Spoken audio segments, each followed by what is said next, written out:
Good afternoon. Good afternoon, ma'am. Good afternoon, ma'am. Good afternoon, ma'am. Okay. Tararam. Ma'am, ഞാനാണ് പ്രതീക്ഷ. Start ചെയ്യുകയാണേ. Okay. My God is so great, so strong and so mighty, there's nothing my God cannot do. My God is so great, so strong and so mighty, there's nothing my God cannot do. The mountains are His, the rivers are His, the stars are His handiwork too. The mountains are His, the rivers are His, the stars are His handiwork too. My God is so great, so strong and so mighty, there's nothing my God cannot do. There's nothing my God cannot do. Thank you, ma'am. Sign in. Sign in ഞാനാണ് മാം.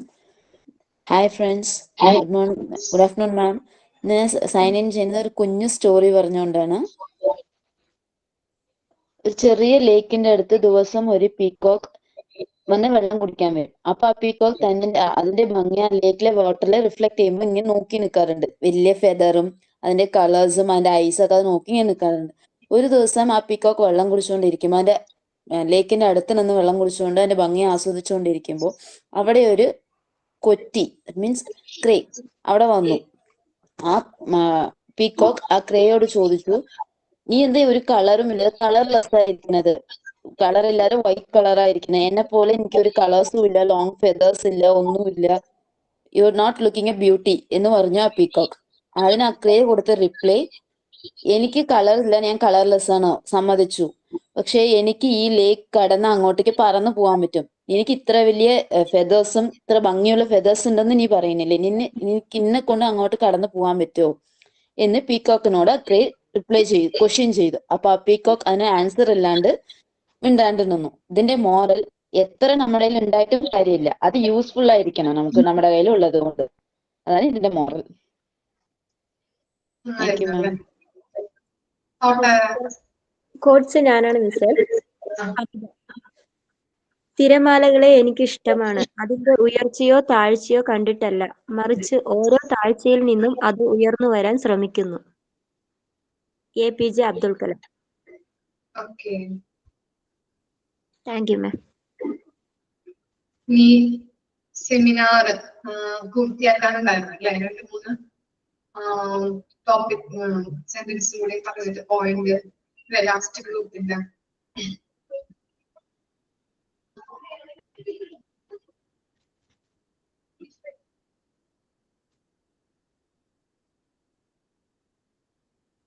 റെഡിയാണോ അവര്? Last group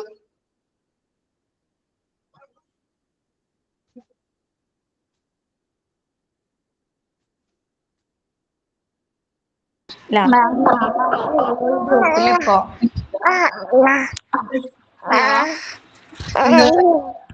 ഞാൻ മാത്രമേ ഉള്ളൂ. കഴിഞ്ഞ ക്ലാസ്സിൽ പറഞ്ഞ സരിത വന്നിട്ടില്ല. പിന്നെ ദീപ്തിയാണ് എഴുതിയിരുന്നത്. അവളും കേറിയിരുന്ന് കണ്ടു, പിന്നെ പോയി തോന്നുന്നു.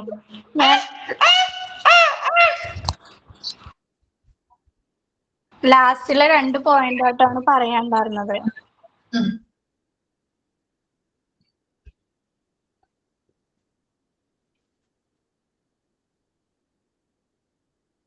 ലാസ്റ്റ് ഗ്രൂപ്പിലെ ആളുകള് സാഗര മാത്രമേ ഉള്ളോ? സരിത ഉണ്ടാവില്ല, കഴിഞ്ഞ ക്ലാസ്സിൽ പറഞ്ഞിട്ടില്ല. പറയാൻ പറ്റുമോ സാഗര? ഇവനിങ്ങനെ കാറി പൊളിക്കാണ്.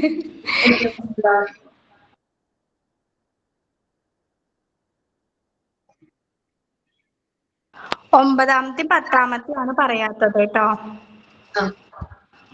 Biological weapons research on the nuclear arms and റൈസും കോൺക്വറിംഗ് ഓഫ് ദ ഔട്ടർ സ്പേസ്. ജൈവ യുദ്ധങ്ങളും എന്താതിരിക്കടാ ബഹിരാകാശ പര്യവേഷണങ്ങളെ കുറിച്ചിട്ടാണ്. മാം ഒരു മിനിറ്റ് കേട്ടോ, ഒറ്റ സെക്കൻഡ്.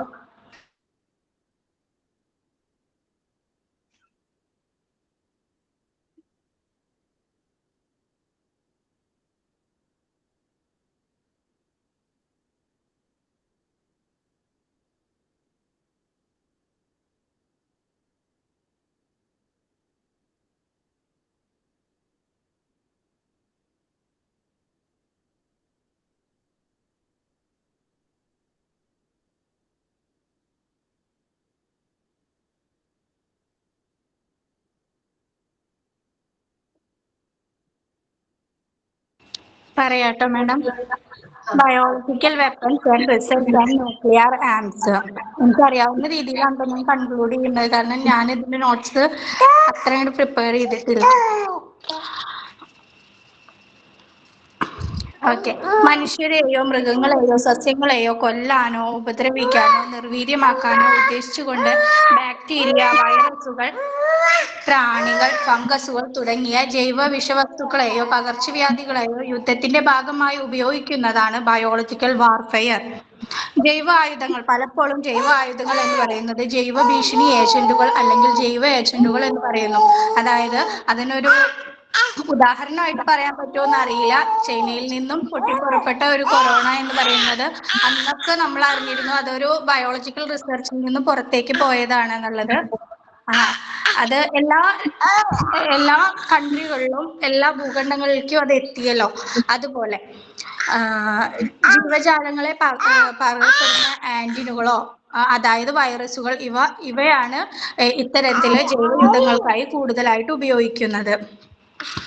ജൈവയുദ്ധം നിർബന്ധിത ഒരു മാനദണ്ഡ നിരോധനത്തിന് വിധേയമായതാണ്. അടുത്തതാണ് കോൺക്വറിംഗ് ഓഫ് ദ ഔട്ടർ സ്പേസ്, ബഹിരാകാശ പര്യവേഷണം. ബഹിരാകാശ പര്യവേഷണം എന്നത് ജ്യോതിശാസ്ത്ര ബഹിരാകാശ സാങ്കേതിക വിദ്യ ഉപയോഗിച്ച് ബഹിരാകാശത്തെ കുറിച്ച് അന്വേഷിക്കുന്ന പ്രക്രിയയാണ്. നിലവിൽ ബഹിരാകാശ പര്യവേഷണങ്ങൾ പ്രധാനമായും ദൂരദർശിനികൾ ഉപയോഗിച്ചുള്ള ജ്യോതിശാസ്ത്രജ്ഞരാണ് നടത്തുന്നതെങ്കിലും അതിന്റെ ഭൗതിക പര്യവേഷണങ്ങൾ റോബോട്ടിക് ബഹിരാകാശ പേടകങ്ങൾ, മനുഷ്യ ബഹിരാകാശ യാത്ര ഉപയോഗിച്ചാണ് നടത്തുന്നത്. ബഹിരാകാശ പര്യവേഷണം അതിൻ്റെതായ ക്ലാസിക്കൽ രൂപമായിരുന്നു ജ്യോതിശാസ്ത്രമെങ്കിലും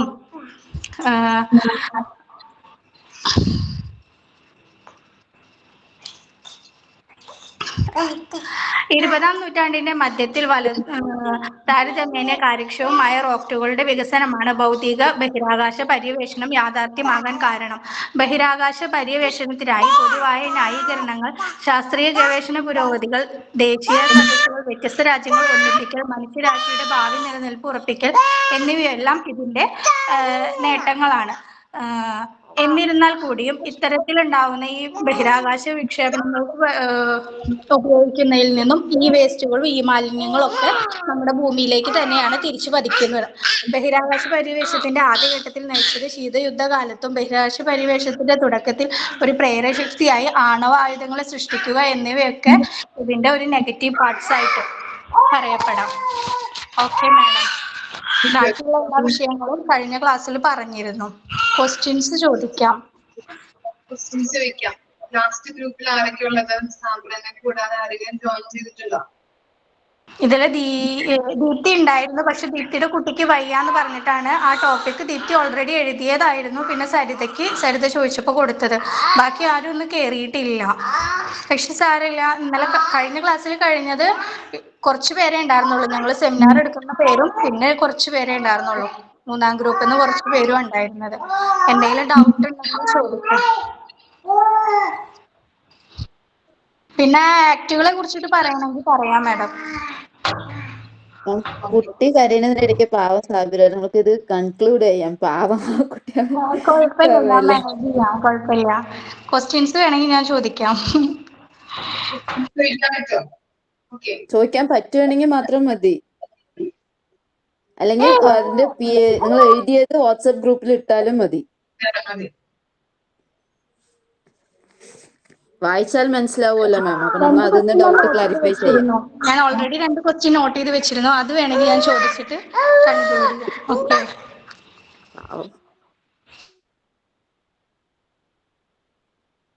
പറ്റുവാണെങ്കിൽ ചോദിക്കാം, അല്ലെങ്കിൽ നമുക്ക് കൺക്ലൂഡ് ചെയ്യാം കേട്ടോ. മാം, ഈ കോൺക്വറിംഗ് ഓഫ് ദി ഔട്ടർ സ്പേസ് പറഞ്ഞോ? ഞാൻ ഇപ്പോഴാണ് വന്നത്.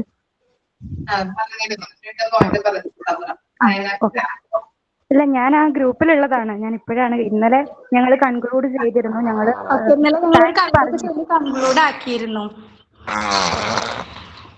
ഞങ്ങൾ ഇന്നലെ 2 പോയിന്റ് മാത്രം ബാക്കി വെച്ചിട്ട്, അത് ആ കുട്ടിക്ക് പറയാൻ പറ്റിയില്ല. അത് മാത്രം ബാക്കി വെച്ചിട്ട് ഞങ്ങളത് താങ്ക്സ് പറഞ്ഞിരുന്നു. അത് തീർത്തിരുന്നു.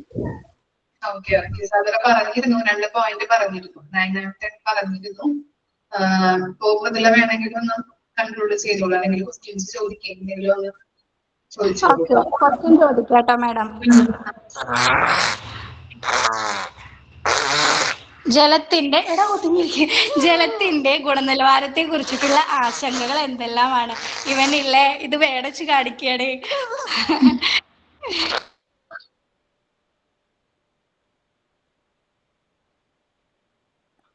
ജലത്തിന്റെ ഗുണനിലവാരത്തെ കുറിച്ചിട്ടുള്ള ആശങ്കകൾ എന്തെല്ലാമാണ്? അത് വാട്ടർ ആക്റ്റുമായി ബന്ധപ്പെട്ടിട്ടാണ് ചോദിക്കുന്നത് കേട്ടോ.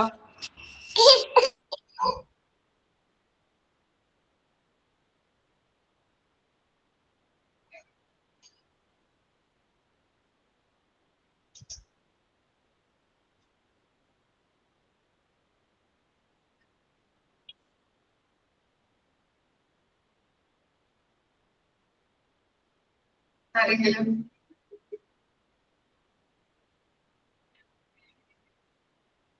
ആരും ഒന്നും പറയുന്നില്ല. കഴിഞ്ഞ ഞങ്ങൾക്ക് എന്തായാലും ഞങ്ങൾ സാറേ മാത്രമേ ഒന്നും കൂടി കഴിഞ്ഞ ക്ലാസ് ഞാൻ കേട്ടിട്ടില്ല, എങ്കിലും ഞാൻ പറയാം. ജലത്തിന്റെ ഇപ്പം നമ്മുടെ വാട്ടർ വേഗം പൊല്യൂട്ടഡ് ആവുന്നതിന്റെ ഒരു കാരണം ഫാക്ടറികളിൽ നിന്നുള്ള വേസ്റ്റ് വെള്ളം ധാരാളം പുഴകളിലേക്ക് ഒഴുകുന്നുണ്ട്. ഇപ്പൊ പെരിയാറിലൊക്കെ ആണെങ്കിൽ കൂടുതലും വെള്ളം വരുന്നതിന്റെ ഈ മെറ്റീരിയൽസ് ഒത്തിരി ഇപ്പം മീനുകള് ചത്തുപൊങ്ങുന്നു, അങ്ങനെയുള്ള കാര്യങ്ങൾ ധാരാളം ഉള്ളത് ഫാക്ടറികളുടെ വേസ്റ്റ് ആണ്. പിന്നെ രണ്ടാമത് നമ്മുടെ ഈ ഏരിയയിൽ ഇല്ലെങ്കിലും എൻ്റെ നാട് കുട്ടനാടാണ്. അവിടെ ഹൗസ് ബോട്ട് അത് നമുക്കൊരു ടൂറിസം തന്നെയാണ്. അതുകൊണ്ട് നമുക്ക് നമ്മുടെ ഗവൺമെന്റിന് അതുകൊണ്ട് അല്ലെങ്കിൽ നമുക്കും അതുകൊണ്ട് പ്രയോജനം ഉണ്ടാകുന്നുണ്ട്. എങ്കിൽ പോലും ശരിക്കും കുട്ടനാട്ടിലെയൊക്കെ വെള്ളം കൂടുതലും മലിനമാകുന്നതിന് ഒരു പ്രധാന കാരണം ഹൗസ് ബോട്ട് തന്നെയാണ്. കാരണം ഹൗസ് ബോട്ടിൽ നിന്നുള്ള വേസ്റ്റുകൾ അതിപ്പോ ടൂറിസ്റ്റുകൾ വന്നാലും കുട്ടികളുടെ ഈ പാമ്പേഴ്സ് അങ്ങനെയുള്ളതൊക്കെ നമ്മുടെ പുഴകളിലൂടെ ആറ്റിൽ കൂടി ഇങ്ങനെ ഒഴുകി നടക്കുന്നത് ഞങ്ങൾ കാണാറുണ്ട്.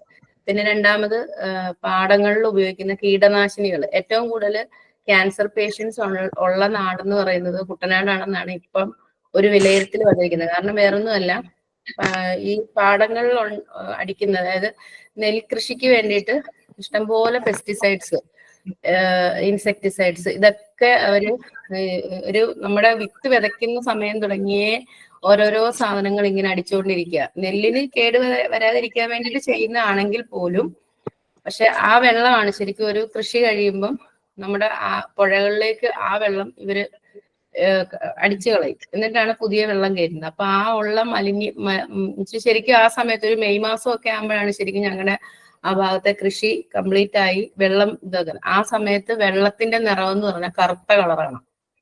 കറുത്ത കളറിലെ വെള്ളമാണ് വരുന്നത്. നമ്മൾ അത് ഉപയോഗിച്ച് കുട്ടനാട്ടിലുള്ള എല്ലാ ആൾക്കാരും ശരിക്കും നിറയെ വെള്ളത്താൽ ചുറ്റപ്പെട്ട സ്ഥലമാണെന്നേ ഉള്ളൂ. പക്ഷെ കുടിവെള്ളത്തിന് ബുദ്ധിമുട്ടാണ് അവിടെ. നമ്മൾ ഡെയിലി യൂസിന് ആ വെള്ളമാണ് ഉപയോഗിക്കുന്നത്. അപ്പൊ കുളിക്കുമ്പോഴും അതുപോലുള്ള എല്ലാ ചൊറിച്ചിലും മേത്തൊക്കെ ഇങ്ങനെ ഒരുപാട് സ്കിൻ പ്രോബ്ലംസ് അതുകൊണ്ട് ഉണ്ടാകുന്നുണ്ട്. അപ്പൊ അതൊരു കാരണമായിട്ട് എനിക്ക് തോന്നിയിട്ടുണ്ട്. പിന്നെ ഈ ഹൗസ് ബോട്ടിന്റെ കാര്യം, പിന്നെ അതേപോലെ ഈ ഫാക്ടറികളിൽ നിന്നുണ്ടാവുന്ന വേസ്റ്റുകൾ, ഇങ്ങനെയുള്ള സാധനങ്ങളൊക്കെ കൂടുതലും വാട്ടർ പൊല്യൂഷന് കാരണമായിട്ട് എനിക്ക് മനസ്സിലായ കാര്യം അതാണ് ഒരു കാരണം.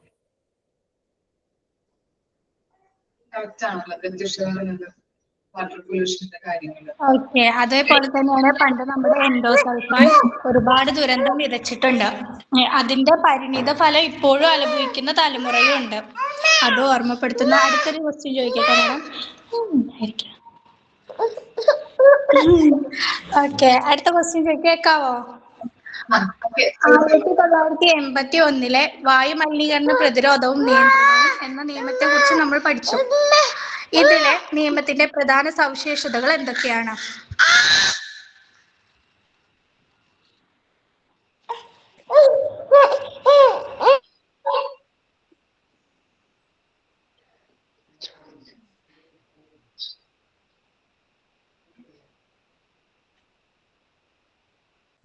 അതിന്റെ ആൻസർ എയർ പൊല്യൂഷനെ കൺട്രോൾ ചെയ്യുക, പൊല്യൂട്ട് ആകുന്ന പൊല്യൂട്ടൻസിന്റെ കൺട്രോള്, പിന്നെ വെഹിക്കിൾ ആക്ട്, അത് വണ്ടികളൊക്കെ ലൈസൻസോട് കൂടി തന്നെ പുറത്തിറക്കുക, മിനിമലായിട്ട് യൂസ് ചെയ്യുക, അങ്ങനെയുള്ള കാര്യങ്ങൾ.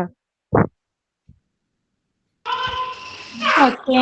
അതില് ഈ നിയമത്തിന്റെ പ്രധാന സവിശേഷത എന്ന് പറയുന്നത് വായു മലിനീകരണവുമായി ബന്ധപ്പെട്ട വിഷയങ്ങളിൽ കേന്ദ്ര സർക്കാരുകളുടെ ഒക്കെ ഉപദേശങ്ങൾ, വായു മലിനീകരണത്തിന് കാരണവും ആഘാതവും ആവുന്നതിനെ കുറിച്ചിട്ടുള്ള ഗവേഷണം, പിന്നെ വായു മലിനീകരണം തടയാൻ ഉള്ള അവബോധം, വായുവിന്റെ ഗുണനിലവാരം നിരീക്ഷിക്കുകയും മലിനീകരണം നിയന്ത്രിക്കുകയും കേന്ദ്ര സംസ്ഥാന ബോർഡുകൾ സ്ഥാപിക്കുക എന്നുള്ള അധികാരങ്ങളൊക്കെയാണ്. പ്രധാനമായിട്ട് അതായത് നമുക്ക് വേനൽക്കാലം ഒക്കെ സ്റ്റാർട്ട് ചെയ്യുന്ന സമയമായി കഴിഞ്ഞാൽ ഡൽഹി പോലുള്ള സ്ഥലങ്ങളിൽ നിന്നും അതുപോലെ ഗംഗ അങ്ങനെ നദികളിലെ വിഷപ്പതയൊക്കെ നമുക്കറിയാലോ. ഇതൊക്കെ വായു മലിനീകരണത്തിന്റെ ആഫ്റ്റർ എഫക്റ്റ് ആയിട്ട് വരുന്നതാണ്. അടുത്ത ചോദ്യം ചോദിക്കട്ടെ മാഡം. വായു മലിനീകരണം പരിസ്ഥിതിയെ എങ്ങനെ ദോഷകരമായി ബാധിക്കുന്നു?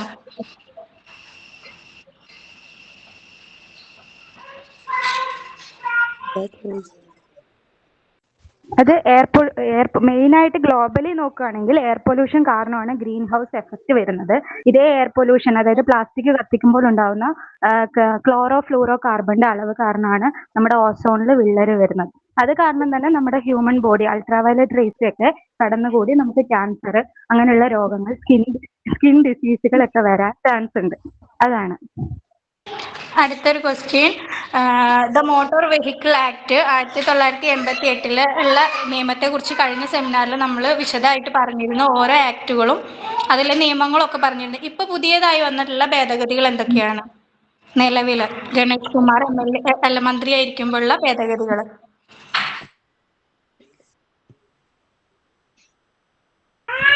പെട്ട് അറിയില്ല. സെക്ഷൻസ് ആണോ? ഞാനും പെട്ടു. ഞാൻ ക്ലാസ്സും കേട്ടിട്ടില്ല. ഞാൻ ഏതാ ക്ലാസ്സിൽ ആരും ഉണ്ടായിരുന്നില്ല മാഡം. ഞാൻ സെക്ഷൻസ് ആണോ? വന്നിരുന്നത് ചോദിച്ചതാണ്.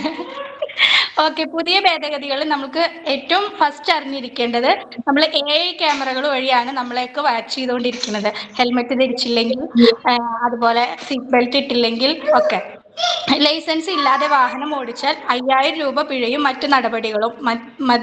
മയക്കുമരുന്നുകളുടെ സ്വാധീനത്തിൽ വാഹനം ഓടിച്ചാൽ 10000 രൂപ, 6 മാസത്തെ കഠിന തടവ്, ആവർത്തിച്ചാൽ 15000, 2 വർഷത്തെ കഠിന തടവ്.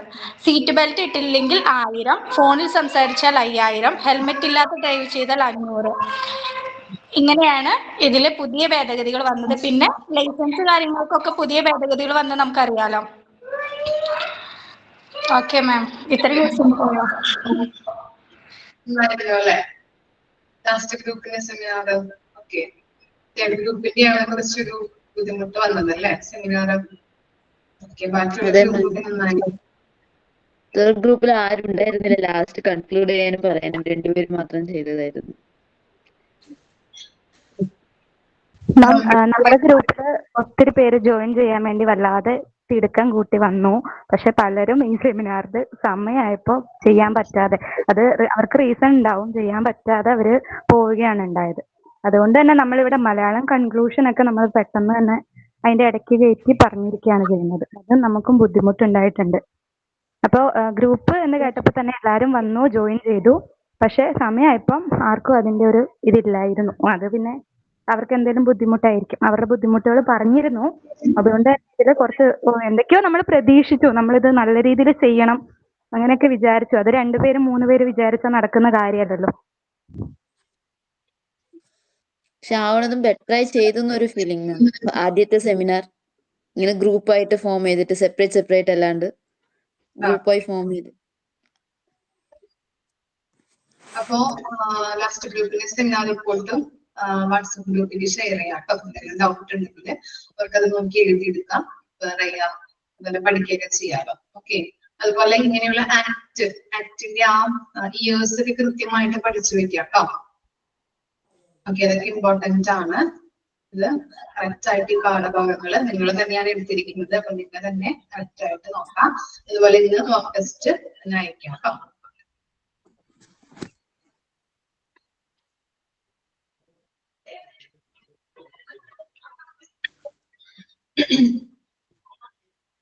ഇനി നമ്മൾ എടുക്കാൻ പോകുന്ന ചാപ്റ്റർ യൂണിറ്റ് 7 ആണ് കേട്ടോ. For developing values of various kinds ആണ് നമ്മൾ എടുക്കാൻ പോകുന്ന ചാപ്റ്റർ. ശ്രുതി ഒന്ന് മ്യൂട്ടാക്കി. ഡിസ്റ്റർബൻസ് ഉണ്ട്. Programmes for developing values of various kinds. നമ്മള് കുട്ടികളില് കുറച്ച് വാല്യൂസ് എന്ന് പറഞ്ഞാൽ എന്താണ്? വാല്യൂസ് എന്താ? മൂല്യങ്ങൾ. മൂല്യങ്ങൾ അല്ലെ, അല്ലെങ്കിൽ മൂല്യബോധമുള്ളവരാക്കി നമ്മൾ വളർത്തും അല്ലെ. നമ്മുടെ കയ്യിലേക്ക് കിട്ടുന്ന കുട്ടികൾ എന്ന് പറഞ്ഞാല് എന്താണ്? 4ാം ക്ലാസ് വരെയുള്ള കുട്ടികളാണ് അല്ലെ, കുഞ്ഞു കുട്ടികളെയാണ് നമ്മൾ പഠിപ്പിക്കുന്നത് അല്ലെ. അപ്പോ അവരെ ചെറുപ്പത്തിലേ തൊട്ട് നമ്മൾ എന്ത് ചെയ്യണം? വാല്യൂകള്, ഓരോ കാര്യങ്ങളും നമ്മൾ അവരുടെ ജീവിതത്തിൽ ചിട്ടയായിട്ട് പഠിപ്പിച്ചു തരണം അല്ലെ. സ്കൂളുകളിൽ നിന്നായാലും അതുപോലെ തന്നെ എന്താണ് വീടുകളിൽ നിന്നായാലും മൂല്യബോധമുള്ളവരായിട്ട് വേണം വളർത്താനായിട്ട്. ഓക്കെ, കൂടുതൽ വാല്യൂസ് പഠിക്കുന്നത് എങ്ങനെയാണ്? സ്കൂളുകളിൽ നിന്നാണ് അല്ലെ. ഓക്കെ, അതിനെ കുറിച്ചാണ് നമ്മൾ ഈ ചാപ്റ്ററിൽ പഠിക്കുന്നത്. അപ്പൊ നമുക്ക് നോക്കാം. Doctor M.T. Ramji in his book Value-Oriented School Education has suggested a number of measures of impositions of values. A number of school programs should be organized regularly so that they may be effective for the betterment of values among the peoples. Desirable attitude and skills are to be developed through correct curricular and co-curricular activities. Some of the important programs that could be undertaken in the school for the purpose are listed below. അപ്പൊ എന്താണ്? Doctor M.T. Ramji എന്ന് പറയുന്ന ആള് തന്റെ മൂല്യബോധമുള്ള school വിദ്യാഭ്യാസം എന്ന ആ പുസ്തകത്തില് മൂല്യങ്ങൾ വളർത്തിയെടുക്കുന്നതിനുള്ള ഒരു നിരവധി നടപടികൾ നിർദ്ദേശിച്ചിട്ടുണ്ടെന്നാണ് പറയുന്നത്. ആ ബുക്ക് വായിച്ചു കഴിഞ്ഞാൽ എന്താണ്? കുട്ടികളിൽ വളർത്തിയെടുക്കേണ്ട മൂല്യങ്ങളെ കുറിച്ചാണ് അദ്ദേഹം എഴുതിയിരിക്കുന്നത്. അപ്പോ കുട്ടികളില് മൂല്യം മെച്ചപ്പെടുത്തുന്നതിന് വേണ്ടിയിട്ട് ഫലപ്രദമാക്കുന്നതിനായിട്ട് നിരവധി സ്കൂൾ പരിപാടികള് പരമാവധി സംഘടിപ്പിക്കണം. അതുപോലെ തന്നെ ശരിയായ പാഠ്യപദ്ധതികളിലൂടെയും സഹപാഠ്യ പ്രവർത്തനങ്ങളിലൂടെയും അഭികാമ്യമായിട്ടുള്ള മനോഭാവങ്ങള്, കഴിവുകളും ഒക്കെ അവരിൽ നമ്മൾ വികസിപ്പിച്ചെടുക്കേണ്ടത് അത്യാവശ്യമാണ്. അതിൽ ചില കാര്യങ്ങളാണ് നമുക്ക് പഠിക്കാനുള്ളത്. അതിൽ ഫസ്റ്റ് വണ്ണാണ് ഇത് കമ്മ്യൂണിറ്റി പ്രെയർ എന്ന് പറയുന്നത്. എന്താണ് കമ്മ്യൂണിറ്റി പ്രെയർ?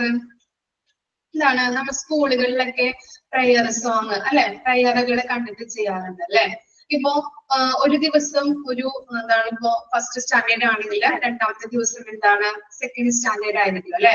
ഇല്ലേ? അങ്ങനെ കണ്ടിട്ട് ചെയ്യാറുണ്ടല്ലേ നമ്മുടെ സ്കൂളുകളിലൊക്കെ. നമ്മൾ പഠിച്ചിരുന്ന കാലത്ത് ഇപ്പോഴും ഉണ്ടല്ലേ. എന്തിനു വേണ്ടിയിട്ടാണ് അങ്ങനെയുള്ള കമ്മ്യൂണിറ്റി പ്രെയേഴ്സ് ഒക്കെ കണ്ടിട്ട് ചെയ്യുന്നത്? എന്തിനു വേണ്ടിയിട്ടായിരിക്കാം? നമ്മുടെ ക്ലാസ്സിലുള്ള കുട്ടികൾ ചിലപ്പോ പാടിയിട്ടുണ്ടാവും അല്ലേ? പാട്ടുപാടിയവരുണ്ടോ? പാടാറുണ്ടോ പ്രയർ സോങ് ഒക്കെ സ്കൂളില്? ഇല്ല. ഓക്കെ, അപ്പൊ എന്തിനു വേണ്ടിയിട്ടാണ് ഇങ്ങനെയുള്ള സമൂഹ പ്രാർത്ഥന കണ്ടിട്ട് ചെയ്യുന്നത്? എന്താണ് കമ്മ്യൂണിറ്റി പ്രെയർ? സാഗര ചെയ്തിട്ടുണ്ട്. ഓക്കെ, ശ്രീനാരായണ ഗുരു പറഞ്ഞ പോലെ ഒരു ജാതി, ഒരു മതം, ഒരു ദൈവം, അങ്ങനെയാണല്ലോ കമ്മ്യൂണിറ്റി. എല്ലാവരും ഒന്നാണെന്നുള്ള രീതിയിൽ ആയിരിക്കാം. കുഞ്ഞിന്റെ കരച്ചില് ആർക്കും കേൾക്കുന്നില്ല. അവൻ എന്ത് പറ്റിയോ? വിശന്നിട്ടാണോ? അല്ല, അവന് വാശിയാണ്. Okay okay.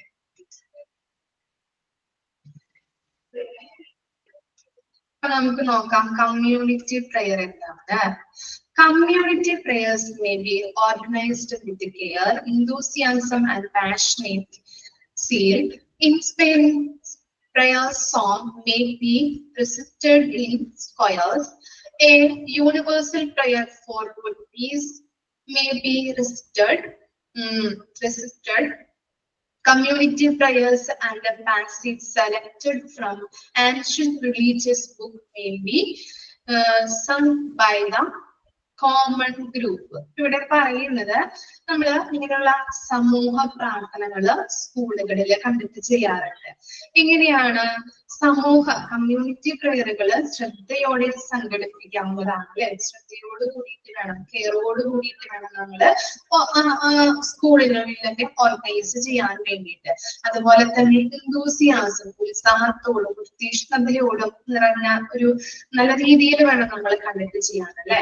ഇനി എന്താണ് പറയുന്നത്, ഒരു പ്രചോദനാത്മകമായ പ്രയർ സോങ് ആയിരിക്കണം കൊയറിൽ ചൊല്ലേണ്ടത്. ഒരു കൊയേഴ്സ് ഉണ്ടാവില്ലേ, നമുക്ക് ഒരു 5 അല്ലെങ്കിൽ 7 സ്റ്റുഡൻസ് അടങ്ങുന്ന ഒരു കൊയർ ഉണ്ടാവും. അവരായിരിക്കാം സ്കൂളുകളിലൊക്കെ ഇങ്ങനെ പ്രയർ സോങ് കണ്ടിട്ട് ചെയ്യുന്നത്. ഓക്കെ, അതുപോലെ തന്നെ ലോക സമാധാനത്തിനുള്ള ഒരു സാർവത്രിക പ്രാർത്ഥനയാകണം നമ്മളവിടെ ചൊല്ലേണ്ടത്. പുരാതന മതഗ്രന്ഥങ്ങളിൽ നിന്ന് തിരഞ്ഞെടുത്ത സമൂഹ പ്രാർത്ഥനകളും ഭാഗങ്ങളും പൊതു സമൂഹത്തിന് ആലപിക്കാവുന്നതാണ്. ഓക്കെ, ഇത്തരം കാര്യങ്ങളാണ് കമ്മ്യൂണിറ്റി പ്രയറിൽ പറയുന്നത്.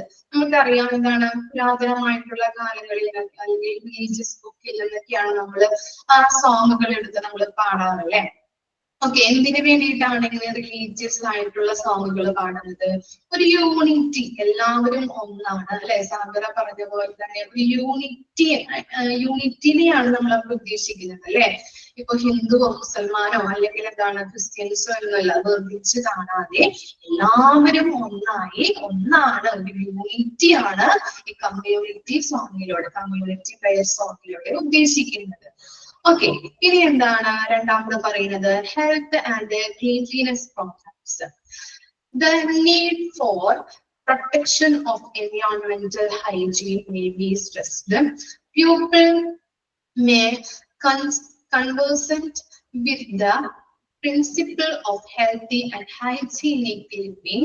A small health corner in the school may be formed where the students may be trained in the practices of personal cleanliness.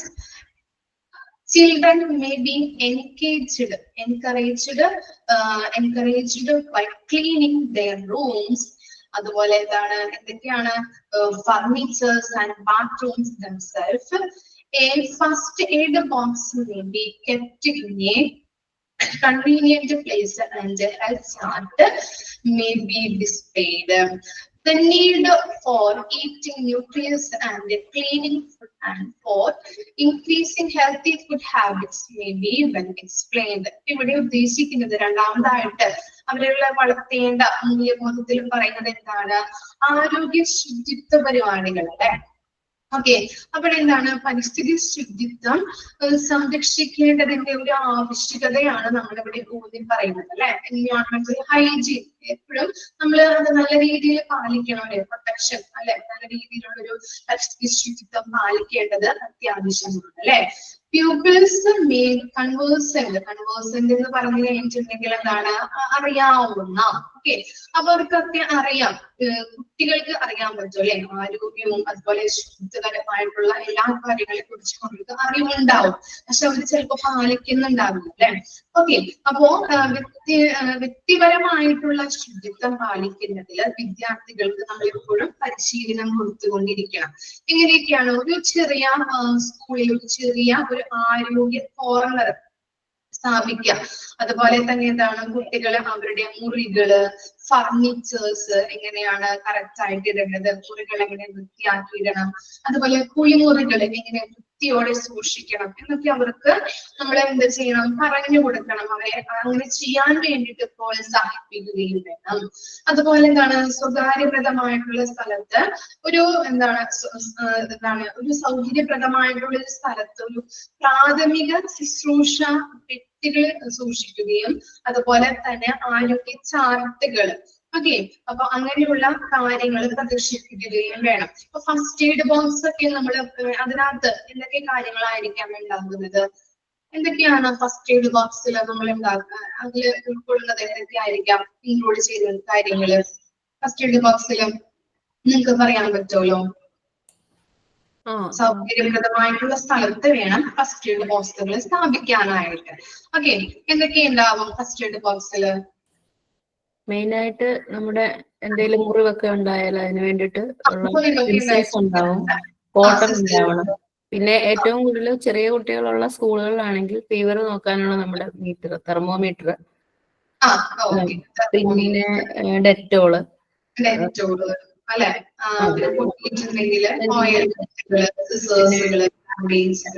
ബാൻഡേഡുകൾ, അങ്ങനെയുള്ള കാര്യങ്ങളൊക്കെയാണ് ഫസ്റ്റ് എയ്ഡ് ബോക്സിൽ ഉണ്ടാകുന്നത് അല്ലെ. അപ്പൊ ഫസ്റ്റ് എയ്ഡ് ബോക്സിൽ നമ്മൾ ആ ഫസ്റ്റ് എയ്ഡ് ബോക്സ് സ്ഥാപിക്കേണ്ടത് ഒരു കോമൺ ആയിട്ടുള്ളവർക്ക് ഏറ്റവും എടുക്കാനായിട്ട് സൗകര്യപ്രദമായിട്ടുള്ള ഒരു സ്ഥലത്ത് വേണം നമ്മൾ സ്ഥാപിക്കാനായിട്ട്.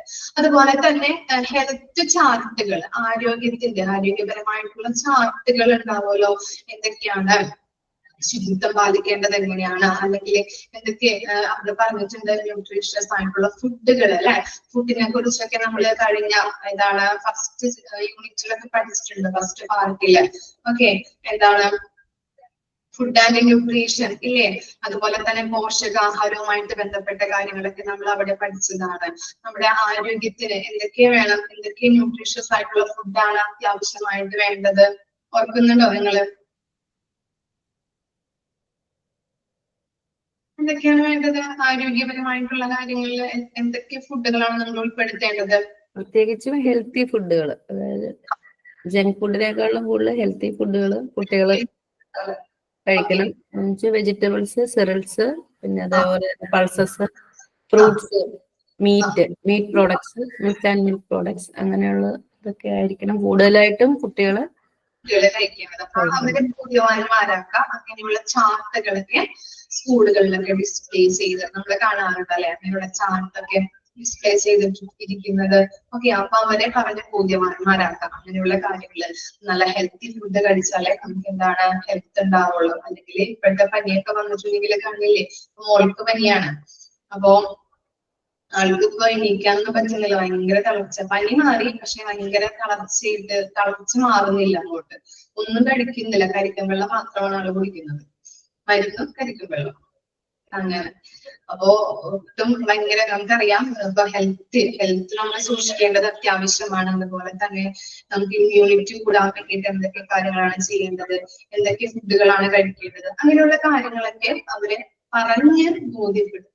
ഓക്കെ, ശുചിത്വം പാലിക്കേണ്ട കാര്യങ്ങൾ, ബാത്റൂം എങ്ങനെയാണ് സൂക്ഷിക്കേണ്ടത്, നമ്മുടെ മുറി, നമ്മൾ യൂസ് ചെയ്യുന്ന റൂമുകൾ, അതുപോലെ ഫർണിച്ചേഴ്സ് അല്ലെ, അലങ്കോലപ്പെട്ടൊക്കെ ഇരിക്കാതെ നല്ല വൃത്തിയില് സൂക്ഷിക്കാനായിട്ടുള്ള കാര്യങ്ങളൊക്കെ അവർ പറഞ്ഞ് ബോധ്യവാന്മാരാക്കാം. ഇനി നെക്സ്റ്റ് ആണ് ഇത് socially useful productive work, SUPW. നിങ്ങൾ കേട്ടിട്ടുണ്ടാവും അല്ലെ. ഓക്കെ, എന്താണ് SUPW എന്ന് പറഞ്ഞാല്? അണ്ടർലൈൻ ചെയ്ത് വെക്കാം, ഇമ്പോർട്ടന്റ് ക്വസ്റ്റ്യൻ ആണ്. അതിന്റെ expanded form ചോദിക്കാവുന്നതാണ് കേട്ടോ.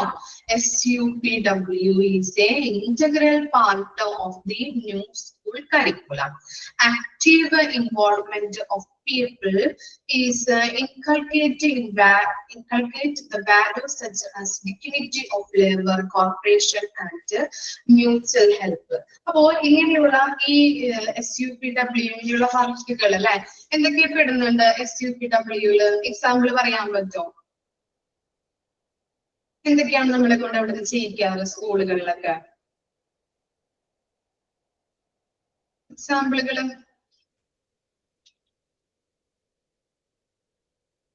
പറയാൻ പറ്റില്ല? ഒന്നും കൂടി പറയാം മാഡം, ഞാൻ ശ്രദ്ധിച്ചില്ല. SUPW ഇല്ലേ, സോഷ്യലി യൂസ്ഫുൾ പ്രൊഡക്റ്റീവ് വർക്ക്, അതിന് എക്സാമ്പിൾ എന്തൊക്കെയാണ് പറയാൻ പറ്റുമോ? ഫ്ലാഷ് മോപ്പുകളൊക്കെ കുട്ടികളെ കൊണ്ട് ചെയ്യിക്കുന്നത്, ഓരോ പരിസ്ഥിതി മലിനീകരണം ഒക്കെ നമ്മള് ചെറിയ സ്കൂളുകളുടെ പുറത്ത് റോഡുകളിലൊക്കെ ചെയ്യിക്കാറുണ്ട്. അപ്പൊ അങ്ങനെയുള്ള കാര്യങ്ങൾ അല്ലെ. പിന്നെ ഫാം അല്ലെ, എന്താണ് കൃഷികള്, അതുപോലെ ഗാർഡനിങ്, അതുപോലെ ക്രാഫ്റ്റ് കാര്യങ്ങള്, ഈ മൺപാത്രങ്ങൾ കൊണ്ട്, അതുപോലെ നെയ്ത്തുകളൊക്കെ ചെയ്യിക്കാറില്ലേ? എക്സ്ട്രാ വർക്കുകൾ. സ്കൂളുകളിലെ ജൈവ വൈവിധ്യ ഉദ്യാനം എന്ന് പറഞ്ഞിട്ട് ഒരു പൂന്തോട്ട നിർമ്മാണം ഉണ്ട് ഇപ്പൊ.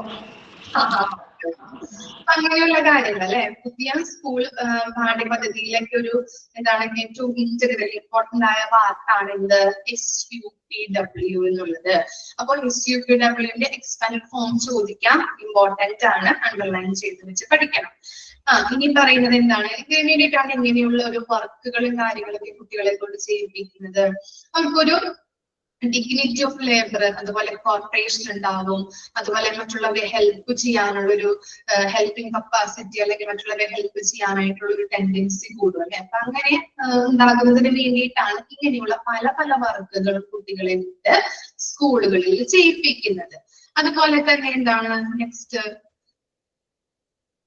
special classroom situations in the course of teaching subjects in like social studies, language and science. The teacher should emphasize the idea regarding values such as unity, religion, national integration, അതുപോലെ സയന്റിഫിക് ടെമ്പർ ആൻഡ് സിറ്റിസൺഷിപ്പ് അല്ലെ.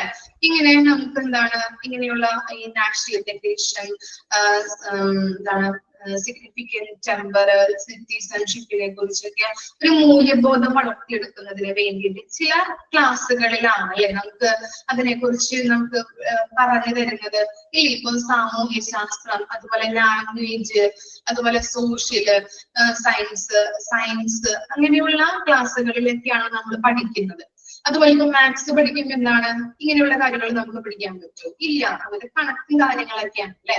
ചില ക്ലാസ്സുകളിലാണ് സ്കൂളുകളില് ഇങ്ങനെയുള്ള ചില social studies ക്ലാസ്സില്, language class, അതുപോലെ science ക്ലാസ്സിലൊക്കെയാണ് ഇങ്ങനെയുള്ള കാര്യങ്ങളെ കുറിച്ച് നമ്മൾ പഠിക്കുന്നത്, ഓരോ കാര്യങ്ങളും. ഇനി പറയുന്നത് എന്താണ്, cultural and recreational activities. Okay, pupils may be aided to develop artistic talent and skills, and under-mentioned occasions may be utilized for this purpose.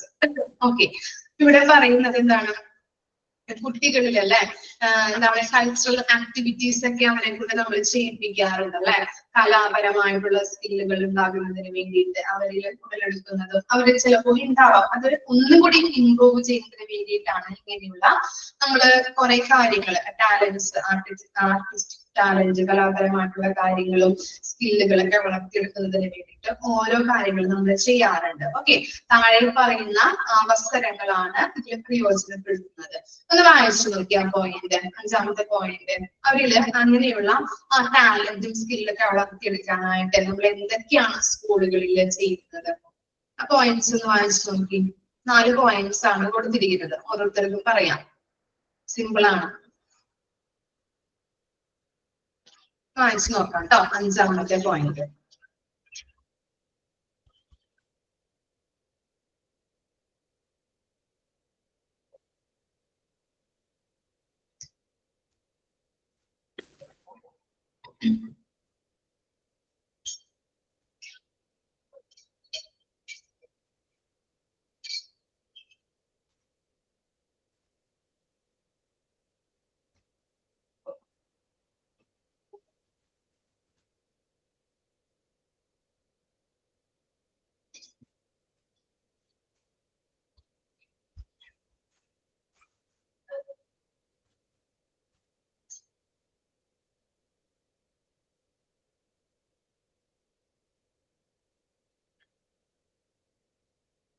വായിച്ചു കഴിഞ്ഞാൽ തമ്മിൽ കേട്ടോ മനസ്സിലായെങ്കിൽ.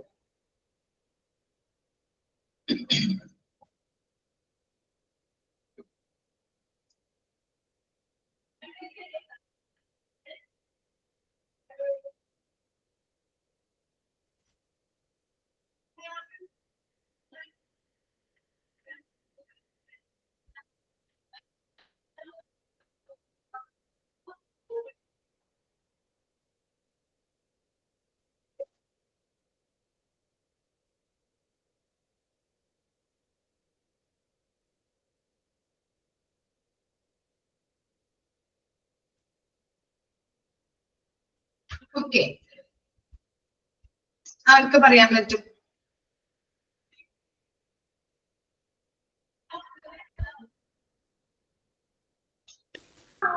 ഫസ്റ്റ് പോയിന്റ് പറയാം madam. Operating school anniversary and sports days.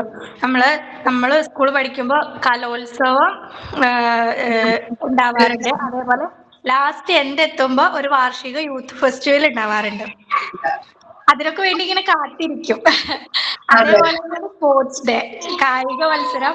എന്റെ ഓർമ്മയില് ഞാനൊരു 4ൽ പഠിക്കുന്ന സമയത്ത് ഓട്ട മത്സരത്തിന് പോയി. പക്ഷെ എനിക്ക് സമ്മാനമൊന്നും കിട്ടിയില്ല. പക്ഷെ അവിടുന്ന് ഒരു പ്രോത്സാഹനം, എന്റെ ചെറുവിരലിന്റെ അത്ര പോകുന്ന ഒരു കുഞ്ഞു ട്രോഫി, ഓടിയിട്ടൊന്നും. പക്ഷെ അങ്ങനെ പോലും അവരെ നിരാശപ്പെടുത്തണ്ട എന്നുള്ള രീതിയിൽ എത്രയോ വർഷങ്ങൾക്ക് മുന്നേ ആ ട്രോഫി കാണുമ്പോൾ എല്ലാവരും ചിരിക്കും. കാരണം ഒരു വിരലിന്റെ അത്ര പോലും ഇല്ലാത്ത കുഞ്ഞു ട്രോഫി ആയിരുന്നു. അങ്ങനെ ഓരോ പ്രോഗ്രാമുകള്, അതുപോലെ ചില ഓർഗനൈസേഴ്സ് കണ്ടക്ട് ചെയ്യുന്ന പ്രോഗ്രാമുകൾക്ക് സെലക്ഷൻ, ഇപ്പോ ഈ ചെസ് കളി അങ്ങനെയൊക്കെ, അങ്ങനെ ഒരുപാട് കളികൾക്ക് ഒരുപാട് ഓപ്പർച്യൂണിറ്റി ഉണ്ട് ഇന്ന് സ്കൂളിൽ പഠിക്കുന്ന കുട്ടികൾക്ക്. താഴെ നിലനിന്ന് ഏതെങ്കിലും ഒരു ടോപ്പ് ലെവലിലേക്ക് എത്താനുള്ള കുറെ വഴികൾ ഇന്ന് സ്കൂൾ പഠനത്തിലുണ്ട്. അതായത് ഏതെങ്കിലും ഒന്നിൽ മത്സരിച്ചു കഴിഞ്ഞാൽ അതിൽ നമ്മളൊരു ജില്ലാ തലത്തിൽ അതിനു മേലെയൊക്കെ പോകുമ്പോൾ പിന്നീടുള്ള സാധ്യതകൾ വരുമ്പോൾ നമ്മളെ സെലക്ട് ചെയ്യാനും ഒക്കെ ചാൻസുകളുണ്ട്. മാം, രണ്ടാമത്തെ പറയാം. Organising cultural festivals, art exhibitions, musical performances, literacy displays etcetera. എന്ന് വെച്ചാല് നമുക്ക് പല രീതിയിലുള്ള പല ഇപ്പൊ സംസ്ഥാനങ്ങളുടേതായിട്ടുള്ള കൾച്ചറൽ ഫെസ്റ്റിവൽസ് ഒക്കെ നമ്മൾ അറേഞ്ച് ചെയ്യാറുണ്ട്. ഇപ്പം ഞാൻ ഈ സ്കൗട്ട്സ് ആൻഡ് ഗൈഡ്സിന് ഉണ്ടായിരുന്നതാണ്. അപ്പം നമ്മൾ ഈ ക്യാമ്പിന് പോകും പുറത്തുള്ള, ഇപ്പം മദ്രാസിൽ അങ്ങനെയൊക്കെ പോകുമ്പം അവിടെയൊക്കെ ശരിക്കും എല്ലാ സ്റ്റേറ്റ്സിൽ നിന്നുള്ള കുട്ടികളുണ്ടാവും. അപ്പം ഞങ്ങൾക്കൊക്കെ ശരിക്കും ക്യാമ്പിന്റെ ഒരു ദിവസം തന്നെ ആ ഒരു പല സ്റ്റേറ്റ്സിൽ നിന്ന് വന്ന ആൾക്കാരുടെ ആ വിവിധ അംഗങ്ങളായിട്ടുള്ള കൾച്ചറൽ പ്രോഗ്രാംസ്, അവരുടേതായിട്ടുള്ള ഡാൻസ് പെർഫോമൻസ്, അല്ലെങ്കിൽ ഇങ്ങനെ ആർട്ട്, അവരുടെ ഒരു ആർട്ടും ക്രാഫ്റ്റും അങ്ങനെയുള്ള കാര്യങ്ങൾ, അതൊക്കെ ഡിസ്പ്ലേ ചെയ്യാനായിട്ട് ഞങ്ങൾക്ക് ഒരു ദിവസം അതിനായിട്ട് മാറ്റി വെക്കുമായിരുന്നു. അപ്പൊ അങ്ങനെയുള്ള കൾച്ചറൽ ഫെസ്റ്റിവൽസിലൊക്കെ ധാരാളം പങ്കെടുത്തിട്ടുണ്ട്. പിന്നെ ഇപ്പോഴത്തെ കുട്ടികൾ, പണ്ട് നമുക്ക് ഓപ്പർച്യൂണിറ്റീസ് എന്ന് പറഞ്ഞാൽ ഇപ്പൊ സാബറ പറഞ്ഞ പോലെ ഒരു സ്പോർട്സ് ഡേ, അല്ലെങ്കിൽ ലാസ്റ്റ് വരുന്ന ഒരു ആനിവേഴ്സറി, യൂത്ത് ഫെസ്റ്റിവൽ, അങ്ങനെയൊക്കെ ഉള്ളു. പക്ഷെ ഇപ്പോഴത്തെ കുട്ടികൾക്ക് ഇഷ്ടംപോലെ ഓപ്പർച്യൂണിറ്റീസ് ഉണ്ട്. കാര്യം ഓരോ മാസങ്ങളിലും അവർ ഓരോ രീതിയിൽ സെലിബ്രേറ്റ് ചെയ്യുന്നുണ്ട്. ഇപ്പൊ എന്റെ മോളൊക്കെ പഠിക്കുന്ന സ്കൂളിൽ ഇപ്പൊ യൂത്ത് ഫെസ്റ്റിവൽ റിതം എന്നും പറഞ്ഞിപ്പം സ്റ്റാർട്ട് ചെയ്തിട്ടുണ്ട്. ശരിക്കും സ്കൂൾ ഓപ്പൺ ആയിട്ട് 2 മാസം ആയിട്ടേ ഉള്ളൂ. അത് കഴിയുമ്പോൾ ഉടനെ ഒരു യൂത്ത് ഫെസ്റ്റിവലിൽ വേറെ വരും. ഇതിപ്പോ സ്കൂൾ, അതായത് ക്ലാസ് വൈസ്, അല്ലെങ്കിൽ ഈ LP സെക്ഷൻ, UP സെക്ഷൻ, അങ്ങനെയുള്ള കുട്ടികൾക്ക് വേണ്ടിയാണ് ഇപ്പം സാറ്റർഡേസിലാണ് പ്രോഗ്രാംസ് വരുന്നത്. അത് കഴിഞ്ഞ ഉടനെ ഒരു യൂത്ത് ഫെസ്റ്റിവൽ വരും. പിന്നെ അല്ലാതെ മെയിൻ കലോത്സവങ്ങൾ വരുന്നുണ്ട്. പിന്നെ അവരുടെ സ്കൂളിന്റെ തന്നെ ആനിവേഴ്സറീസ്, അങ്ങനെ. പിന്നെ അതുപോലെ തന്നെ ഈ പറഞ്ഞ എക്സിബിഷൻസ്, ധാരാളം എക്സിബിഷൻസ് ഉണ്ടാവും. ആർട്ടും അതുപോലെ തന്നെ നമുക്ക് കുട്ടികൾക്ക് എന്താണോ ഒരു ടേസ്റ്റ് ഉള്ളത് അതനുസരിച്ചിട്ടുള്ള അവരുടെ ആ വർക്കുകളൊക്കെ ഡിസ്പ്ലേ ചെയ്യാൻ, അല്ലെങ്കിൽ മറ്റുള്ളവരെ കാണിക്കാനായിട്ടുള്ള ഓപ്പർച്യൂണിറ്റീസ് ഇന്നത്തെ കുട്ടികൾക്ക് ധാരാളം ഉണ്ട്. അതുപോലെ തന്നെ ഡാൻസ്, മ്യൂസിക്കൽ പെർഫോമൻസ്, ഇതൊക്കെ ഇപ്പോഴത്തെ ഓപ്പർച്യൂണിറ്റീസ് ഉള്ളതാണ്. ഞങ്ങളുടെയൊക്കെ കാലഘട്ടത്തിനെക്കാട്ടിലും കുറച്ചും കൂടെ എനിക്ക് തോന്നുന്നു ഇപ്പം കൂടുതൽ അത് ഇംപ്ലിമെന്റ് ചെയ്ത് വരുന്നുണ്ട്. കാര്യം കുറെ ഇപ്പം നമ്മൾക്കൊക്കെ ശരിക്കും ഇപ്പം സ്റ്റേജ് ഫിയർ അങ്ങനെയുള്ള കാര്യങ്ങളൊക്കെ ധാരാളം ഉണ്ട് നമുക്കൊരു ക്രൗഡിനെ ഫേസ് ചെയ്യാനും. പക്ഷെ ഞാൻ നോക്കിയിട്ട് ഇന്നത്തെ കുട്ടികൾക്ക് അത് അങ്ങനത്തെ ഒരു കാര്യം ഇല്ല. അവർക്ക് ഇല്ല, സ്റ്റേജ് ഫിയർ എന്ന് പറയുന്ന ഒരു കാര്യമില്ല. കാരണം അവർക്ക് അതിന് മാത്രമുള്ള ഓപ്പർച്യൂണിറ്റീസ് കിട്ടുന്നുണ്ട്. അപ്പൊ ഇപ്പൊ സോഷ്യൽ മീഡിയ വഴിയാണെങ്കിലും ചെറിയ കുട്ടികൾ ഓരോ കാര്യങ്ങൾ ഇപ്പൊ റീൽസ് ആയിട്ടും അങ്ങനെയൊക്കെ ചെയ്യുന്നതുകൊണ്ട് അവർക്ക് ആ ഒരു സ്റ്റേജ് ഫിയർ എന്താണെന്ന് അറിയില്ല. നമ്മളൊക്കെ പാട്ടും പതുങ്ങിയൊക്കെ നിന്നിട്ട് ചെയ്യുന്നത്. ഇതുപോലെ സാബറ പറഞ്ഞ പോലെ ഡാൻസിനൊക്കെ കയറും, പക്ഷെ സമ്മാനം ഒന്നും കിട്ടത്തില്ല. എന്നാലും നമുക്കതൊരു സന്തോഷമാണ്. നമ്മള് പെർഫോം ചെയ്യുന്നു, അല്ലെന്നുണ്ടെങ്കിൽ നമ്മളെ കാണുന്നു എന്നൊക്കെ പറയുന്ന ഒരു സന്തോഷം തന്നെയാണ്. അങ്ങനെ ലിറ്ററസി ഡിസ്പ്ലേ, അതായത് ഇപ്പൊ ഈ കവിതകളും കലാപരമായിട്ടുള്ളതുപോലെ തന്നെ കവിതകൾ എഴുതാനും, അതുപോലെ തന്നെ പ്രാസംഗികർ ഇഷ്ടം പോലുണ്ട് ഇപ്പോഴത്തെ കുട്ടികൾ. ഇപ്പം ശരിക്കും മലയാളത്തിലുള്ള ഇംഗ്ലീഷിലും അതർ ലാംഗ്വേജസിലും ഒക്കെ ഉള്ള കുട്ടികൾ അതിനൊക്കെ വേണ്ടിയിട്ട് ചെയ്യുന്നുണ്ട്. അതിനുള്ള അവസരങ്ങളും ഇപ്പൊ കുട്ടികൾക്ക് ഉണ്ടാവും. Okay ma'am. അതുപോലെ തന്നെ ഇപ്പൊ സ്കൂളുകളിൽ എന്തെങ്കിലും കണ്ടക്ട് ചെയ്തിട്ടുണ്ടെങ്കിൽ, ഡാൻസോ എന്തെങ്കിലും പ്രോഗ്രാംസ് ഉണ്ടെങ്കിൽ നമ്മൾ കുട്ടികളെ മാറ്റി നിർത്തരുത്. ഓക്കെ, അവരെ എന്ത് ഫാൻസി ഡ്രസ് ആവാം. അപ്പൊ ഞാനൊക്കെ ആണെങ്കിലും ചെറുപ്പത്തിലേ തൊട്ട് എന്റെ മോളെ ഫാൻസി ഡ്രസ്സിൽ ചേർക്കാറുണ്ട്. അതുപോലെ ഡാൻസ് അങ്ങനെയുള്ള കാര്യങ്ങളൊക്കെ. അപ്പൊ അവർക്ക് സ്റ്റേജ് ഫിയർ ഉണ്ടാവില്ല. ഇപ്പൊ ഒരാള് വന്നിട്ടുണ്ടെങ്കിൽ അല്ലെങ്കിൽ എന്തെങ്കിലും ഇപ്പൊ പാട്ട് പാടാൻ പറഞ്ഞാലും കയറി പാടും. അപ്പൊ അങ്ങനെയുള്ളൊരു ചെറുപ്പത്തിലേ തുടങ്ങി അവരിൽ അത് വളർത്തിയെടുക്കാനായിട്ട് മാതാപിതാക്കളും ശ്രമിക്കുക. അതിനൊരു ഉദാഹരണം പറയാം. ഞാൻ വർക്ക് ചെയ്യുന്ന സ്കൂളിൽ ശരിയാണ് 2 മുതൽ 5 വയസ്സ് വരെയുള്ള കുട്ടികൾ, എങ്കിൽ പോലും അവിടെ ഒരു ക്ലാസ്സിൽ എത്ര കുട്ടികളുണ്ടോ, ഞങ്ങൾക്ക് ആനുവൽ ഡേ വരുമ്പം ആ കുട്ടികളെ എല്ലാം അതിൽ പങ്കെടുപ്പിക്കുക എന്നുള്ളതാ. ചില കുട്ടികൾ ഡാൻസ് കളിക്കില്ല, ചിലര് അപ്പം അങ്ങനെയുള്ള കുട്ടികളെ എന്തെങ്കിലും ഇപ്പം സ്റ്റേജിൽ തന്നെ ഒരു ഡ്രാമയായിട്ടോ, ഡ്രാമയ്ക്കാണെങ്കിൽ അതിനകത്ത് ചിലപ്പോൾ ഒരു ഫ്ലവർ ആയിട്ടായിരിക്കാം, അല്ലെങ്കിൽ ഒരു ട്രീ ആയിട്ടായിരിക്കാം. പക്ഷെ അവർ ഒട്ടും അങ്ങനത്തെ ടാലന്റ് ഇല്ലാത്ത കുട്ടികൾക്ക് പോലും അവസരങ്ങൾ കൊടുത്ത് ഒരു ക്ലാസ്സിൽ ഒരു 30 പേരുണ്ടെങ്കിൽ ആ 30 പേരെ സ്റ്റേജിൽ കയറ്റും. അപ്പം അവർക്ക് ശരിക്കും അവരുടെ പേരൻസിന് അതൊരു ഹാപ്പിയാണ്. കാര്യം നമുക്കും അങ്ങനെയാണല്ലോ, നമ്മുടെ മക്കള് സ്റ്റേജിൽ നിൽക്കുന്ന കാണുമ്പോൾ നമുക്കൊരു സന്തോഷം. ഒന്നും ചെയ്തില്ലെങ്കിൽ പോലും വെറുതെ മേക്കപ്പ് ഇട്ട് സ്റ്റേജിൽ നിൽക്കുന്ന കാണുമ്പോൾ നമുക്ക് ഭയങ്കര ഹാപ്പിയാണ്. അപ്പൊ അതേപോലെ എല്ലാ കുട്ടികളെയും എല്ലാം ആരെയും മാറ്റി നിർത്തത്തില്ല, എല്ലാരെയും നമ്മൾ ആ കൂട്ടത്തിൽ കൊണ്ടുപോകുന്നത്. അത് ഞാൻ ആ സ്കൂളിൽ കണ്ട ഒരു പ്രത്യേകതയാണ്. എല്ലാ കുട്ടികളെ ഒരേപോലെ പങ്കെടുപ്പിക്കും. എന്തിനും, ഏതിപ്പം ഡാൻസ് ആയാലും പാട്ടായാലും അതുപോലെ തന്നെ ഡ്രാമ ആയാലും എന്തിനാണെങ്കിലും എല്ലാ കുട്ടികളെയും ഒരേപോലെ പങ്കെടുപ്പിക്കുന്നുണ്ട്. അത് പക്ഷെ അത് ഭാവിയിൽ അവർക്ക് അതൊരു ഗുണം ചെയ്യും. കാര്യം വേറൊരു വലിയ സ്കൂളിൽ ചെല്ലുമ്പം അവർക്ക് ആ ഒരു സ്റ്റേജ് ഫിയർ ഇല്ലാതെ പെർഫോമൻസ് ചെയ്യാൻ പറ്റും. അവർക്കൊക്കെ ചെറുപ്പകാലഘട്ടത്തിൽ തന്നെ അങ്ങനത്തെ അവസരങ്ങൾ ലഭിച്ചിരുന്നില്ല. അവസരങ്ങൾ ഉണ്ടായിട്ട് നമ്മൾ പേടിച്ച് മാറി നിൽക്കുന്ന ഒരു കാലഘട്ടമായിരുന്നു.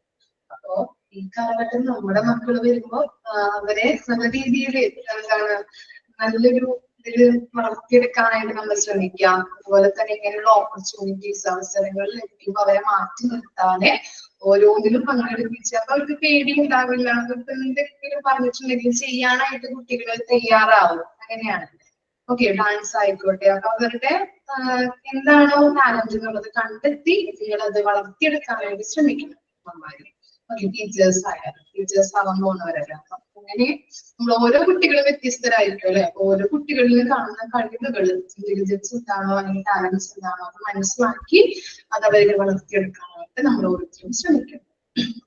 ഇനി നെക്സ്റ്റ് പോയിന്റ് നോക്കി ആരെങ്കിലും പറയാൻ പറ്റുമോ? ഞാൻ പറയാം മിസ്. ഞാൻ കഴിഞ്ഞ ആഴ്ചയൊന്നും എന്റെ ഗ്രാൻഡ് മദർ മരിച്ച ഞാൻ അവിടെയായിരുന്നു മിസ്. കഴിഞ്ഞ ആഴ്ച ഒരു ദിവസത്തെ ക്ലാസ്സിൽ കയറുള്ളൂ. ഇന്നലെ രാത്രിയാണ് വന്നത്. Operating Inter school competitions in different areas. Inter competition എന്ന് പറഞ്ഞു കഴിഞ്ഞാൽ പല ഡിഫറെന്റ് ആയിട്ടുള്ള സ്കൂളുകൾ തമ്മിലുള്ള മത്സരങ്ങൾ. അതുപോലെ ഇൻട്ര എന്ന് പറയുമ്പം ഒരു സ്കൂളിലെ തന്നെ വേറെ ക്ലാസ്സുകളിലെയും ഒരേ ക്ലാസ്സിലേക്ക് കുട്ടികൾ തമ്മിൽ മത്സരിക്കുന്നത്. ഇപ്പൊ എന്റെ മോന്റെ സ്കൂളിലാണ് ഇപ്പൊ ജൂൺ ലാസ്റ്റ് ആയപ്പോ അവര് യൂത്ത് ഫെസ്റ്റിവലിന്റെ ഭാഗമായിട്ട് ഒരു ലിസ്റ്റ് അങ്ങ് കൊടുത്തു. ഒരു കുട്ടി എന്തേലും കമ്പൽസറി ആയിട്ട് 4 ഐറ്റംസിൽ എന്തേലും പങ്കെടുക്കണം. അപ്പൊ ആർക്കും മാറി നിൽക്കാൻ പറ്റില്ല. അതപ്പോ ക്ലാസ് വൈസ് ആയിട്ട് നടത്തും, ഓരോ ഡിവിഷനായിട്ട്. എന്നിട്ട് അവിടുന്ന് കുറച്ചുകൂടെ സെലക്ട് ചെയ്യും. എന്നിട്ട് അത് വേറൊരു ഡേറ്റിൽ ഇപ്പൊ ചിലപ്പോ ഈ മാസോ ഇതിനൊക്കെ മുന്നേ ഒരു യൂത്ത് ഫെസ്റ്റിവൽ ക്ലാസ്സിൽ അവിടുന്ന് സെലക്ട് ആയ കുട്ടികളെ വെച്ച് മത്സരിപ്പിച്ച് അവർക്ക് പ്രൈസ് കൊടുത്തു കഴിഞ്ഞ് ഇനി പിന്നെ യൂത്ത് ഫെസ്റ്റിവൽ അല്ലാണ്ട് പല സ്കൂളുകൾ തമ്മിൽ മത്സരിക്കുമ്പോൾ ഇതില് പ്രൈസ് കിട്ടിയ കുട്ടികളെ അങ്ങോട്ട് വിടും. അപ്പൊ അത് ഇന്റർ സ്കൂൾ ആയിട്ട് മാറും. ഇന്റർ സ്കൂള് കുട്ടികള് പല ക്ലാസ്സിലുള്ള കുട്ടികളെ തമ്മിൽ മത്സരിപ്പിച്ച് അവിടുന്ന് സെലക്ട് ആയവർക്ക് വേണ്ടി ഒരു യൂത്ത് ഫെസ്റ്റിവൽ നടത്തി. പിന്നെ ഇപ്പൊ CBSE സ്കൂളുകളിലെ ആണെങ്കിൽ ആ CBSE പല സ്കൂളുകൾക്ക് തമ്മിൽ ഒരു മത്സരങ്ങൾ വരുമ്പോൾ അതിൽ കൊണ്ടുപോയി അവരെ പങ്കെടുപ്പിക്കും. അപ്പൊ അതിന് സ്കൂൾ തുറക്കുമ്പോ തന്നെ അതിനുള്ള ഇപ്പം അതുകൊണ്ട് ആർക്കും മാറി നിൽക്കാൻ പറ്റില്ല.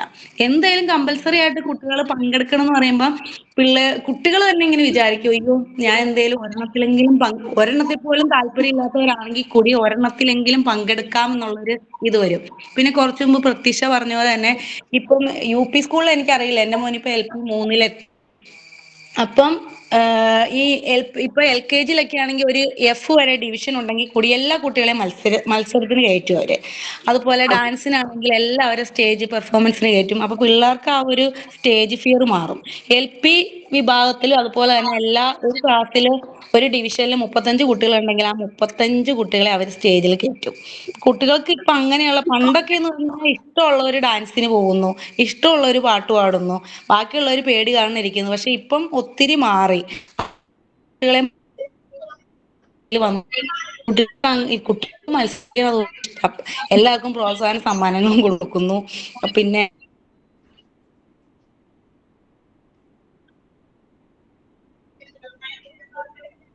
എൻജോയോ?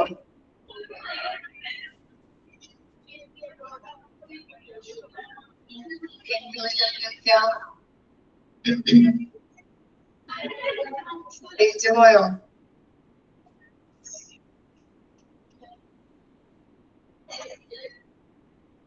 മാം ഇപ്പൊ ഈ സ്കൂളുകളിൽ മാത്രമല്ല, ഇപ്പം ഈ നമ്മുടെ ഈ കുടുംബശ്രീകളുണ്ടല്ലോ, കുടുംബശ്രീകൾക്ക് തന്നെ ഈ ബാലസഭ എന്നും പറഞ്ഞിട്ടൊരു സംഭവമുണ്ട്. അതായത് ഒരു വാർഡില് ഒരു ഏരിയയില് ഉള്ള കുട്ടികളെ വെച്ചിട്ട് ഒരു ബാലസഭ ഉണ്ടാക്കും. അപ്പം അതിന് ശരിക്കും കുട്ടികളെ എല്ലാ ഇതിലും കഴിവുള്ള കുട്ടികള്, കഴിവില്ലാത്ത കുട്ടികളും കൂടെ ആകുമ്പോൾ തന്നെ അവർക്ക് ആ ഒരു ഇയാള് ചെയ്യുന്നുണ്ടല്ലോ അപ്പൊ എനിക്കും ചെയ്യാം എന്നുള്ളത് വെച്ചിട്ട് അതും അങ്ങനെ നമുക്കിപ്പോ ഈ സ്റ്റേറ്റ് ലെവലിലൊക്കെ ഓരോ പെർഫോമൻസ് അമ്മമാരുടെ ആണെങ്കിൽ അതുപോലെ തന്നെ കുട്ടികളുടെ പെർഫോമൻസുകളും, അതുപോലെ തന്നെ നാട്ടരങ്ങ് എന്നൊക്കെ പറഞ്ഞിട്ട് ഞങ്ങൾ ഈ താമസിക്കുന്ന ഏരിയയിൽ ഒരു ചെറിയ ഒരു ഗ്രൂപ്പ് ഓഫ് ആൺകുട്ടികൾ, അവരൊരു ടീനേജ് തുടങ്ങിയുള്ള ആൾക്കാരുണ്ട്. ഈ കൊറോണയുടെ ടൈമിലൊക്കെ ശരിക്കും ഓൺലൈനായിട്ട് അവരത് പ്രോഗ്രാംസ് കണ്ടക്ട് ചെയ്തായിരുന്നു വീട്ടിൽ ഇരിക്കുന്ന കുട്ടികൾക്ക് വേണ്ടിയിട്ട്. അപ്പൊ അതിനകത്ത് ഡാൻസ് ഉണ്ടാവും, പാട്ടുണ്ടാവും, കഥാരചന, കളറിങ്, അങ്ങനെയുള്ള എല്ലാ ആക്ടിവിറ്റീസും ഉണ്ടാവും. എന്നിട്ട് അവരത് ഓൺലൈനാണ് അത് എല്ലാം കണ്ടക്ട് ചെയ്യുന്നത്. എന്നിട്ട് ഓൺലൈൻ നമുക്ക് പ്രൈസ് തരുന്നത് ശരിക്കും കൊറോണയുടെ സമയത്ത് അങ്ങനെ ഒന്നും നമുക്ക് ഇതായിട്ടൊന്നും പറ്റത്തില്ലല്ലോ. എങ്കിൽ പോലും അവർക്കൊരു പ്രോത്സാഹനം പോലെ കുട്ടികൾക്ക് അത് ആ ഒരു സമയത്ത് ഭയങ്കര ഒരു ഇതായിരുന്നു. കാര്യം എല്ലാ കുട്ടികളും വീട്ടിൽ ഇരിക്കുന്നു.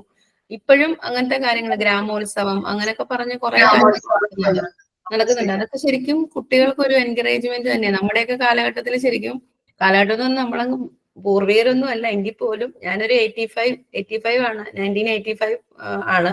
അപ്പം നമ്മളൊക്കെ 90s കിഡ്സ് ആണ്, 80s 90s കിഡ്സ് ആണ്. അപ്പൊ നമുക്ക് ശരിക്കും സ്കൂളിൽ മാത്രമേ ഉള്ളൂ ഓപ്പർച്യൂണിറ്റീസ് ഉണ്ടായിരുന്നുള്ളൂ.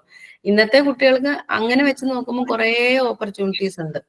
ഇങ്ങനെയുള്ള സംഭവങ്ങൾ, കുടുംബശ്രീ ആണെങ്കിലും അല്ലാതെ ഗ്രാമോത്സവങ്ങള് അങ്ങനെയൊക്കെ വന്നു കഴിയുമ്പോൾ അവർക്കത് പെർഫോം ചെയ്യാനും അതിലൂടെ ഇഷ്ടംപോലെ കുട്ടികൾ അങ്ങനത്തെ ഒരു മേഖലകളിലേക്ക് പോകുന്നുണ്ട്. അതും ഒരു കണക്കിന് നല്ലത് തന്നെയാണ് ശരിക്കും. ഒരു സോഷ്യൽ ഇന്ററാക്ഷനും ഉണ്ടാവും അങ്ങനെയുള്ള കാര്യങ്ങളാകുമ്പോൾ. അതൊക്കെ നല്ലത് തന്നെയാണ് എന്നാണ് അഭിപ്രായം. ഇനി ഒരു പോയിന്റ് കൂടി ഉണ്ട് അതിനകത്ത് പറയാനായിട്ട്. നമുക്ക് പോയിന്റ് പറയാൻ പറ്റും. സ്റ്റുഡൻസിനെ എന്തിനൊക്കെ ഇൻസ്പയർ ചെയ്യിപ്പിക്കണം, അത്രേ ഉള്ളൂ പറയാനായിട്ട്. മാം ഞാൻ പറയട്ടെ.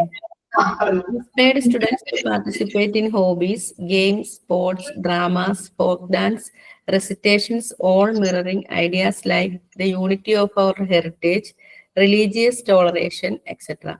അതായത് നമ്മുടെ കുട്ടികൾക്ക് അവർക്ക് ഇഷ്ടമുള്ള ഹോബീസ് എന്താണ് എന്ന് കണ്ടെത്തി തിരിച്ചറിഞ്ഞ് അതിലേക്ക് തന്നെ കുട്ടികളെ പാർട്ടിസിപ്പേറ്റ് ചെയ്യിക്കുക.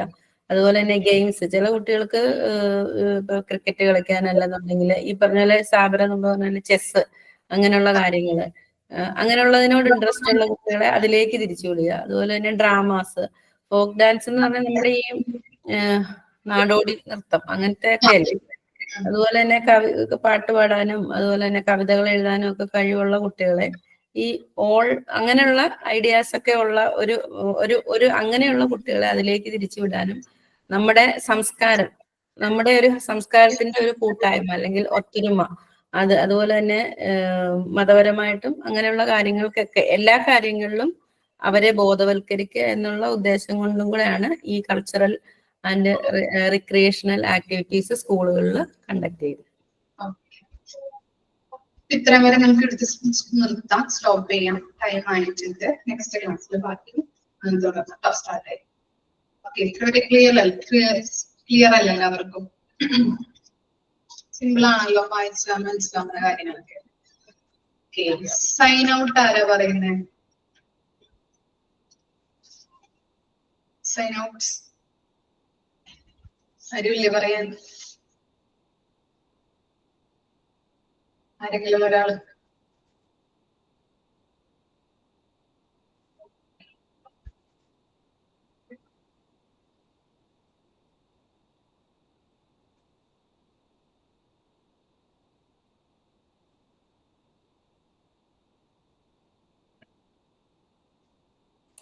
ഞാൻ പറയാം. ഓക്കെ, ശ്രുതി പറഞ്ഞോ. ശ്രുതി. ശരി. ഇന്നത്തെ ക്ലാസ് ലാസ്റ്റ് ക്ലാസ്സിൽ കണ്ടിന്യൂസ് നമ്മൾ ഇന്ന് കംപ്ലീറ്റ് ചെയ്തു സെമിനാർസ് ഒക്കെ. പിന്നെ ഇന്ന് മാം പുതിയ ടോപ്പിക് എടുത്തു, വാല്യൂ ഓഫ് എങ്ങനെയൊക്കെ ഓരോ പ്രോഗ്രാംസിൽ കുട്ടികളെ ഇൻവോൾവ് ചെയ്യിക്കണം, അതിന്റെ വാല്യൂസ് എന്താണെന്ന് അവരെ പഠിപ്പിക്കണം എന്നൊക്കെ മാം ക്ലിയർ ഡെഫിനേഷൻസ് തന്നു. ഇത് സ്കൂളുകളിൽ കുറെ സ്കൂളുകൾ നമ്മൾ കാണുന്നതും കണ്ടുവരുന്നതായ കുറെ കാര്യങ്ങൾ നമ്മളിപ്പോൾ പഠിച്ചു. ഇതിലെ മെയിൻ പോയിന്റ്സ് കമ്മ്യൂണിറ്റി പ്രെയർ, അവിടെ നമ്മൾ യൂണിറ്റി ക്രിയേറ്റ് ചെയ്യുന്നുണ്ട്. അതേപോലെ ഹെൽത്ത് ആൻഡ് ക്ലീനസ് പ്രോഗ്രാം, അത് നമ്മൾ കുട്ടികളെ വീട്ടിലായിക്കോട്ടെ സ്കൂളിലായിക്കോട്ടെ കോമൺ ആയി പഠിപ്പിക്കേണ്ട ഒരു കാര്യമായിരുന്നു. പിന്നെ SUPW, ഇറ്റ്സ് വെരി ഇമ്പോർട്ടൻറ്റ്, അത് നമ്മൾ കുറച്ചും കൂടി ഇതിന് ഡെഫിനേഷനായിട്ട് പഠിക്കാനുമുണ്ട്. പിന്നെ സ്പെഷ്യൽ ക്ലാസ് റൂം സിറ്റുവേഷൻസ്, നമുക്ക് മാം പറഞ്ഞ പോലെ എല്ലാ ക്ലാസ്സിലും എല്ലാ നോളജസും കിട്ടാറില്ല. സെപ്പറേറ്റ് ആയിട്ട് സ്പെസിഫിക് ആയിട്ട് കിട്ടേണ്ടത് ഓരോ ക്ലാസ് സബ്ജക്ട്സിൽ മാത്രമേ കിട്ടാറുള്ളൂ. അത് നമ്മൾ ഏതിലൊക്കെയാണ് കിട്ടണമെന്നുള്ളത് ഹൈലൈറ്റ്സ് ആയിട്ട് പഠിച്ചു. പിന്നെ കൾച്ചറൽസ് ആൻഡ് റീക്രിയേഷണൽ ആക്ടിവിറ്റീസ്, അതിൽ നമ്മൾ മെയിൻ ആയിട്ട് നമ്മുടെ സ്കൂൾ ആനുവൽ ഡേ ഫംഗ്ഷൻസ്, പിന്നെ സ്പോർട്സ് ഡേ ഇതിനെ കുറിച്ചൊക്കെ പഠിച്ചു മാം. ഇനി ഇതിന്റെ കണ്ടിന്യൂസ് ആയിട്ട് നെക്സ്റ്റ് 2 പോയിന്റ്സ് നെക്സ്റ്റ് ക്ലാസ്സിൽ നമുക്ക് ഇതാവാം. Thank you ma'am. Thank U.